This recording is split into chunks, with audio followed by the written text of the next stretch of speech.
मी चर्चेसाठी फक्त मराठवाड्यातले तालुका सेवक बोलवला आहे फक्त.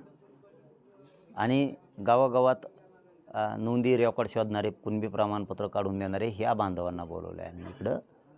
आणि प्रमुख जिल्ह्यात मराठवाड्यात काम करणारे त्यांना एक बोलवलं आहे. या 3 जणांनाच बोलवलं की चर्चा करायची. लोकं गोंधळून राहू नयेत, लोकात संभ्रम राहू नये म्हणून लोकांनी अर्ज करणं खूप गरजेचं आहे. 58 लाख नोंदी निघाल्या ते अर्ज करायचे आहेत. आता हैदराबाद गॅझेटियरचा जे निघाला आहे ते अर्ज करायचे आहेत.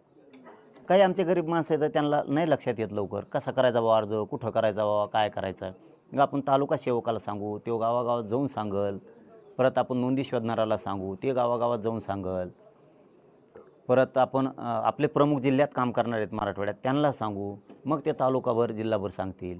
म्हणून हे आम्हाला चर्चा करून हे पुढं न्यायचं आहे. आणखी याच्यासाठी 50-60 जण बोलवलेले आहेत आम्ही.